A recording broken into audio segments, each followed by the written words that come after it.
네, 중국 시황 점검하겠습니다. 차이나나우 유한터증권 김동공 대리입니다. 안녕하십니까? 네, 안녕하십니까? 네, 자 중국 오늘 뭐 위쪽으로도 한 0.8%, 0.5% 정도 이상, 또 하락도 한 1% 나왔었습니다. 흔들림이 한 1.5 이상 정도 나와 있는데요. 글로벌하게 봤을 때는 뭐 일본도 그렇습니다만 중국도 뭐 큰 폭의 하락은 없는 것 같은데요. 자 오늘 시황 먼저 전해주시죠. 네, 일단 전날에 발표했던 지표들부터 한번 조금씩 이제 말씀 좀 드려보도록 할 텐데요. 소비자 물가 지수가 오늘 발표를 했었는데 소비자 물가 지수가 1.3% 상승을 하는 모습들을 보였었고 생산자 물가 지수 PPI가 마이너스 5.9% 하락을 하는 모습들을 보였습니다.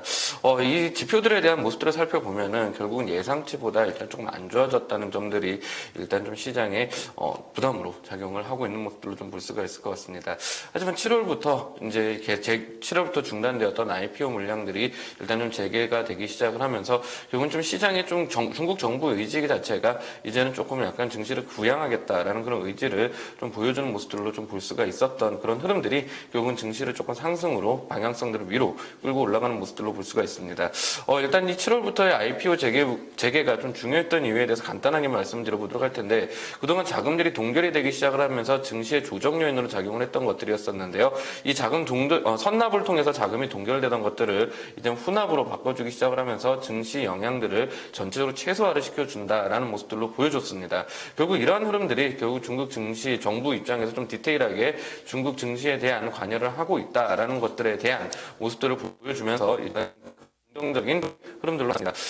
결국 이제 오늘 시장에 상승하고 있는 업종과 하락하고 있는 업종들을 한번 좀 찾아보도록 할 텐데요. 상승하고 있는 업종, 증권, 그리고 문화미디어, 환경보호, 인터넷 이런 업종들이 상승을 했습니다. 증권 업종 같은 경우는 6%대의 아주 강한 모습들을 좀 보여주었습니다. 하락 업종 같은 경우는 해운, 항공, 자동차, 바이오, 석탄 업종들이 하락을 하는 모습들이 보였는데 제조업 기반의 기업들이 전반적인 하락을 해주는 모습들을 보였었고 상승하고 있는 업종들은 문화 서비스 그리고 인터넷 관련 업종과 같이 서비스업에 기반을 한 업종들이 올라왔다는 것들이 하나의 특징적인 흐름들이다라고 이야기 드릴 수 있습니다.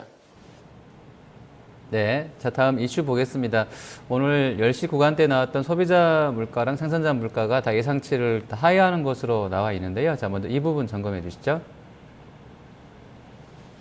네, 최근 들어서 중국의 지표들이 예상치를 전부 다 하회를 하고 있는 모습들을 좀 보여주고 있습니다. 사실 중국 지표들 같은 경우는 올해 중국 증시가 긍정적일 때부터도 상당히 조금 안 좋은 모습들을 좀 보였었습니다. 이런 안 좋은 모습들을 보였던 것들에 대해서 중국에선 추가 경기 부양책들을 계속해서 쓰면서 증시를 끌고 올라오는 모습들로 일단 증시를 받쳐오고 있었던 상황이었었습니다. 그런데 이번에도 역시 10월 소비자 물가 지수가 일단 긍정적이지는 않는 데이터로 나타나고 있습니다. 그림을 확인을 한번 해보신다라고 하면은 소비자 물가 지수와 그리고 생산자 물가 지수 모두 다 최근 들어서 계속된 악재를 좀 보여주고 있습니다. 이 흐름들은 2015년부터 2015년 동안에 지속적으로 나타나고 있던 흐름들이었습니다. 세부적으로 소비자 물가 상승률을 한번 좀 살펴본다라고 하면은 일단 5월 이후에 최저치를 기록을 하는 모습들을 보여주고 있고요. 생산자 물가 지수는 44개월 연속 하락을 하는 모습들을 일단 보여줬습니다. 3개월 연속 하락을 하고 있었던 모습들, 3개월 연속 6년 내 최저 수준을 갱신을 하고 있는 그런 흐름들이다라고 좀 볼 수가 있을 것 같습니다.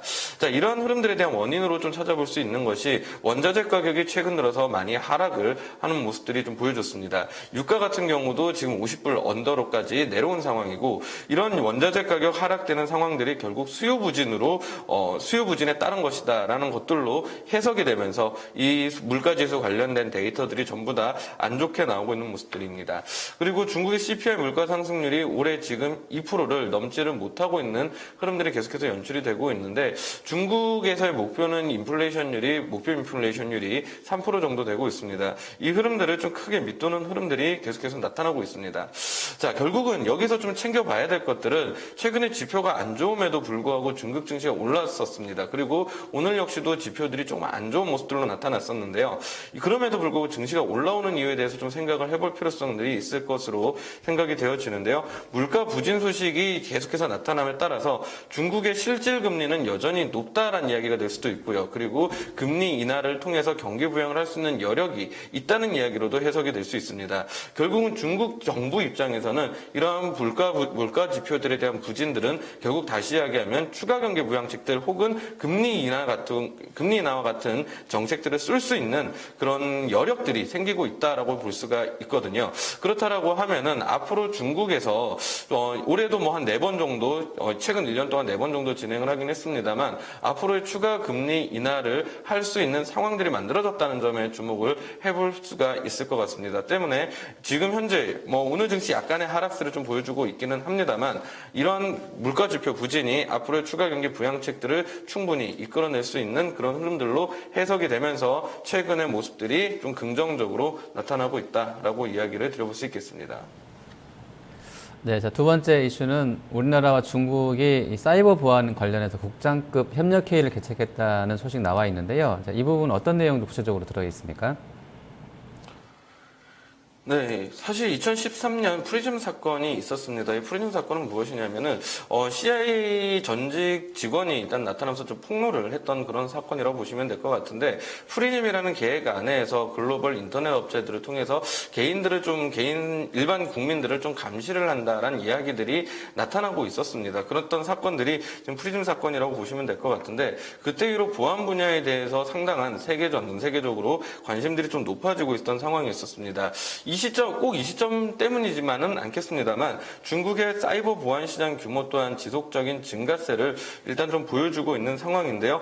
평균적으로 연평균 20%의 성장세를 보여주면서 지속적으로 커지고 있는 그런 시장을 보여주고 있습니다. 뿐만 아니라 최근 들어서는 시진핑 정권이 이번에 중미 정상회담 때 당시에도 미국에서 인터넷 업종들을 좀 키우겠다라는 이야기들까지도 같이 해주는 상황이었기 때문에 이런 연평균 성장률에 대한 규모는 앞으로 조금 더 증가가 될 가능성들이 좀 높다라고 볼 수가 있을 것 같습니다. 그리고 중국의 글로벌 GDP 비중들이 최근 들어서 계속해서 증가를 하고 있다라는 이야기들은 좀 아실 것 같습니다. 2008년에 7% 정도를 기록을 하고 있었던 상황인데 2014년에 13%로 거의 2배 가까이 지금 글로벌리 기준으로 중국의 GDP 비중이 늘어나고 있는 상황입니다. 하지만 사이버 보안 시장에서의 비중들 자체는 크게 늘어나지를 않고 있는 모습들을 보였었는데요. 2008년에 2.17%에서 2014년에 3.18%로 성장을 하는데 그치는 모습들을 보여주었습니다.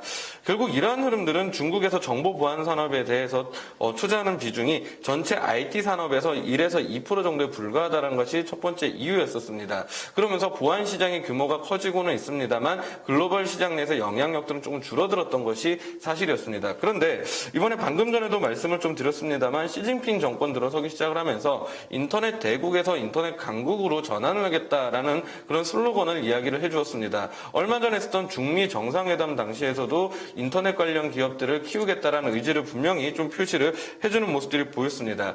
그로 인해서 밑에 있는 산하의 정부기관과 그리고 대기업들이 지금 같이 따라서 움직이고 있는 모습들을 보여주고 있는데요. 최근 들어서 중국의 대형 국유기업과 그리고 정부기관에서 중국 보안 기업에 대한 매출처를 이런 시스템들에 대한 매출처를 늘리면서 사이버 보안 관련주들에 대한 실적들이 같이 증가를 하고 있는 모습들을 볼 수가 있습니다. 최근 들어서 우상향을 하고 있는 이런 중국의 보안 관련주들에 대한 통합 실적들을 좀 확인을 해 보실 수가 있으실 것 같은데요. 이러한 흐름들 때문에 이런 관련주들에 대한 관심을 가져볼 필요성들이 있을 것으로 보여집니다. 결국은 중국의 정책 관련주의 하나로서 사이버 보안 관련주를 들어볼 수가 있는데요. 관련주로만 좀 분류할 수 있는 것은 중국 소프트웨어와 그리고 상해 보신 소프트웨어 그리고 청하 동방과 같은 종목들이 사이버 보안 관련주로 분류가 되어 있는 상황이니까 이 기업들에 대한 관심을 한번 가져보시면 좋을 것으로 생각이 됩니다. 네, 자, 추가로 오늘 후광통 유망준에서 갖고 오신 종목은 어떤 종목입니까? 네, 지난주에 중국에서는 중국의 자동차를 이제 매수를 할 때 이제 취득세를 내게 되는데요. 그 취득세를 인하를 해주겠다라는 정책을 발표를 했습니다. 모든 차종들에 대해서 다 해주는 것이 아니라 소형차들에 한해서 국한돼서 이제 취득세를 인하를 해주겠다라는 이야기를 했습니다. 취득세율 인하 규모를 한번 좀 살펴보시면은요, 1600cc 이하의 취득세 이하의 자동차들에 대해서 취득세 10%를 5%로 인하를 해주겠다라는 이야기를 했거든요. 결국 취득세를 반으로 줄여주겠다라는 이야기를 한 것입니다.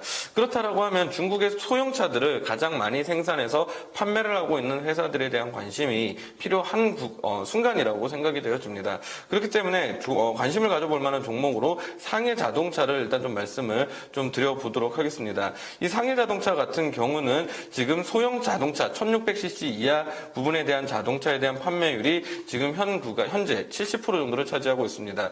결국은 이런 중국의 취득세 인하 정책에 대해서 가장 이제 민감하게 반응을 할 수 있는 그런 기업이다라고 소개를 해드릴 수가 있을 것 같습니다. 또한 최근에 주가가 좀 빠지기 시작을 하면서 밸류에이션 메리트 또한 상당히 많이 생기고 있는 모습들인데요. 트레이더 목표 주가 계산기를 한번 좀 살펴보신다라고 하면은 현재가가 대략적으로 20.66 위안으로 나타나고 있는데 재무적으로만 따져봤던 이 목표가에 대해서 한번 살펴보니까 지금 73.74 위안으로 지금 상승 여력이 대략적으로 200% 정도 남아있는 그런 기업이다라고 좀 볼 수가 있는 상황입니다. 최근에 실적이 상당히 좀 긍정적으로 늘어나고 있었던 모습들을 확인을 해보실 수가 있으실 것 같습니다. 이렇게 늘어나고 있었던 실적들이 이제는 이런 정책 효과를 통해서 추가적으로 더 실적들이 늘어날 수 있는 가능성들이 올라가고 있는 상황이다. 그렇기 때문에 앞으로의 관심세가 조금 더 이제 많이 필요한 상황이다라고 좀 볼 수가 있을 것 같은 흐름들이고요. 그리고 배당 수익률 또한 지금 8%에 육박할 것이다라는 현재 보도들이 이어지고 있는 상황이기 때문에 배당주로서의 투자 메리트 또한 같이 가져가고 있는 회사라고 말씀을 드려볼 수 있겠습니다. 기술적인 흐름들을 한번 점검을 해보신다라고 하면은 그동안 트레이더 0번 시그널, 하락 시그널에 계속해서 갇혀있는 모습들이었는데 전일잡으로 해서 지금 현재 3번 시그널이 출현하면서 하락 시그널에 대한 돌파가 지금 나타나기 시작을 하고 있습니다. 이런 정책적 효과에 대한 수혜를 본다라고 하면 앞으로의 추가적인 상승세가 나오는데 크게 무리는 없다라고 보여질 수 있을 것 같고요. 그렇기 때문에 낮아진 이 밸류에이션 메리트와 그리고 정책적 효과를 통한 매수 전략들이 유망한 그런 상황이다라고 이야기 드리겠습니다. 네. 자, 마감 30여 분 남아 있습니다. 현재 약보합권 수준 3,640선 움직임 나와 있는데요. 어떤 부분 주목해야 되겠습니까? 네, 오늘 변동성이 상당히 좀 큰 증시입니다. 내일도 역시 변동성들을 자극할 만한 이슈들이 일단 조금 있는 상황입니다. 산업생산, 그리고 고정자산 투자, 그리고 소매 판매와 같은 지표들이 발표가 예정이 되어 있는 상황입니다. 사실 오늘 흐름들과 그동안의 흐름들을 좀 살펴본다라고 하면은 이런 지표에 대한 흐름들은 그렇게 또 중요하지만은 않은 증시인 것 같습니다. 다만 중요한 것은 기술적으로 일단 우리가 대응을 하는 것이 일단 좀 중요하다라고 좀 말씀을 드려볼 수가 있을 것 같은데요. 지난 이제 10월달 말 동안에 지금 에너지 축적 과정을 거쳤습니다. 그러면서 지금 현재 이 구간대 지금 대략적인 3,450포인트에 대한 라인대가 돌파가 나온 상황이다라고 하면은 다음번 기술적 저항 라인에 대한 저항 라인을 테스트해 볼 필요성들이 있을 것 같습니다. 그동안 상해 종합주가 지수는 200일선을 라인으로 해서 움직이는 그런 흐름들이 좀 연출이 되었었습니다. 지난번에는 지지 역할을 했었던 강력한 지지 역할을 했었던 그런 이평선이었는데 이제는 좀 저항 역할을 좀 할 수 있지 않을까라고 보여지고 있습니다. 이런 저항대 에너지 응축 이후에 박스권 돌파가 나온 만큼 조금의 상승세를 좀 더 볼 필요성들은 있을 것 같고요. 다음번 저항이 대략적으로 3,800포인트 위치해 있습니다. 3,800포인트 정도 자리까지는 긍정적인 관점들 가지고 접근을 해보시면 좋지 않을까라고 보여집니다. 네, 알겠습니다. 오늘 말씀 잘 들었습니다. 네, 감사합니다. 네, 차이나나우 유한타증권 김동공 대리였습니다.